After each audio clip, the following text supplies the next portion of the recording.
Hello, my name is Michael Emma, and I'm going to be showing you the build for Team Grid's Milestone 1 Week 1 submission.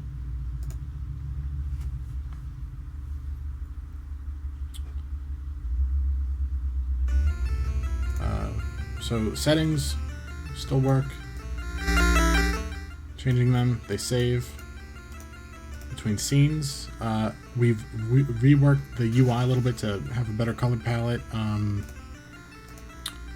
generally organized it a lot more, especially in practice for the player UI. So I can show you the new tutorial and the some of the updated things in the concise level. Now, generally, if you look at the top right, the main objectives for the stars and the gems, which are those old blue spheres you used to see, are tracked now with higher efficiency, and they save between scenes now as well. It's going back and forth. You can see I'll still have 266 gems and 3 stars, and since that stuff still works. But if I was to delete the files and go back into file 1 again, I'll have no gems and no stars from the start. So if I play throughout the new tutorial, you'll see that we have some button prompts to help new players get acclimated to the game and the way it controls. I'm using the bounce when I shouldn't be. I haven't learned that yet.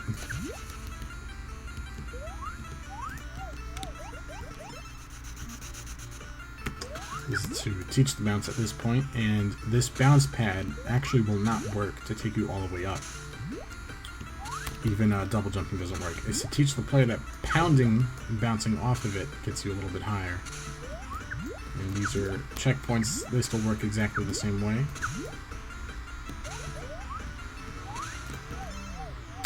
In fact, I feel like I lied when I said that.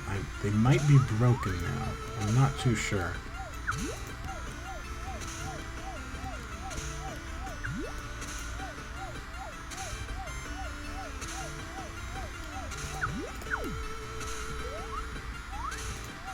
This is to teach players gliding, and the wind pad is also to teach players that gliding over them helps them get higher.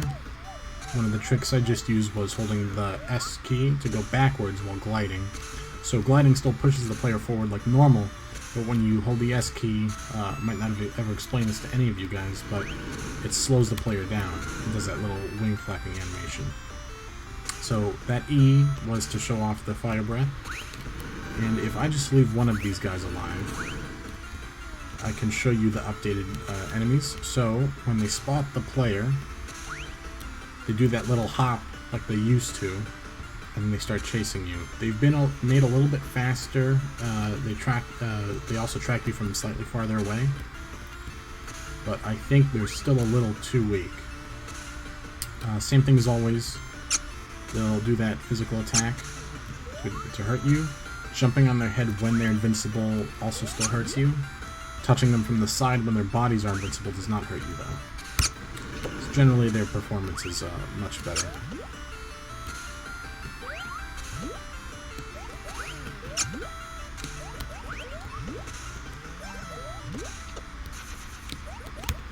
Fine. Murder them all. Ooh. The new "You Died" logo just showed up.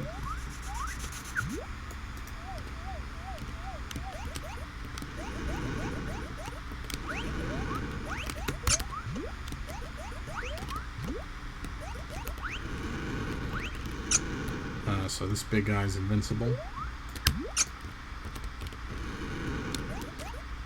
And now if you look at the top right and the top middle of the screen, you'll see that we unlocked the star.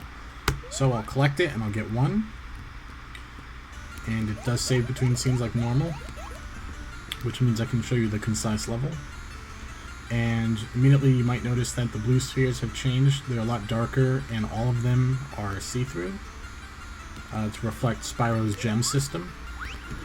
So now the plan is that the blue spheres are worth 5. So at the top right, my gems are 5. The red ones are worth 1, so I have 6 gems. The yellow ones are worth 10, so I have 16 gems, and the cyan ones are worth 25, so I have 41 gems. And that's just from collecting one of each. So, yep, they work. They also save between scenes now.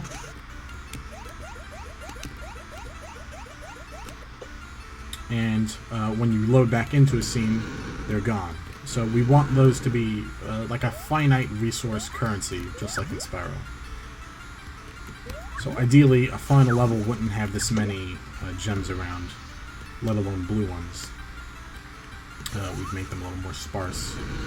If I remember, I think the final amount of gems you could get at the end of this level is about 751, I think, which already is twice the amount Spyro would ever offer in a single level. I think the most they would ever offer was 400. So if I was to get more stars, I could show you one other feature. I don't remember if this was shown last month.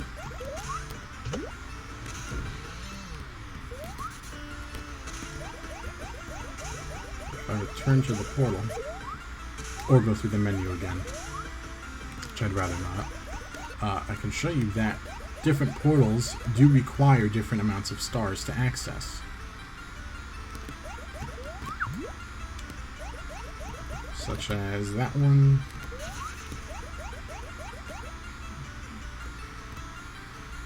This one needs 3 to enter the test scene. Now, I am experiencing lag, and I'm not entirely sure why, because normally I wouldn't, even in a build. The other videos that I used to submit would have lag from the recording, but the game itself was never laggy, which is strange to me that it's the opposite effect now. So if I return to the concise level and get a quick star, I can show you how to access the test scene. So if I go through here, get one, and then come back through.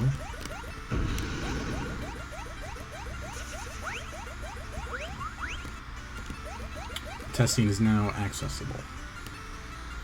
So I guess the last thing to show off would be the pause menu. So the stars used to be in the pause menu. I've just moved them to the new player UI to just make them always available.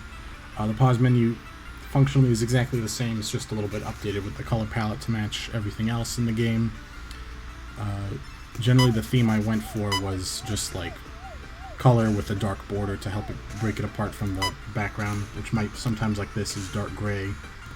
Sometimes it's brown, sometimes it's green. Just basic stuff to help colorblind people play. So even if we don't get any art assets for this, hopefully it'll still look somewhat passable. If I return to the main menu and play, go to File 2, you can see that I have no gems and no stars to show off the different file saves. And if I was to exit the game and return, this might take a second.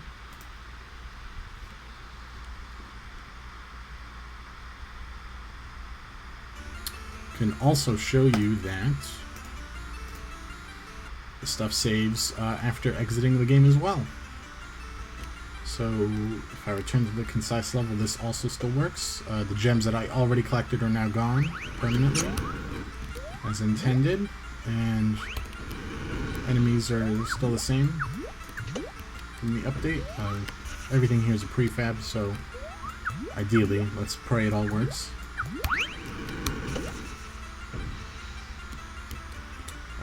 But the levels themselves, the enemies and all the things that you have to go through are still not saved, just to make the game more replayable. Force the player to interact with the environment more. And that's it for the game. Not much else has been done, but I feel as though most of the systems are in now, so we can start building more levels. The tutorial might be remade from scratch. We're kind of still playing around with the idea of the button prompts. I'm not sure if we would want to take that another step further and give more written explanations to things. Because now it's kind of like we're just doing the opposite of what we did before with signs. So I think maybe a middle ground would be best. But yeah, that's it. Thanks for watching. See y'all in class on Monday.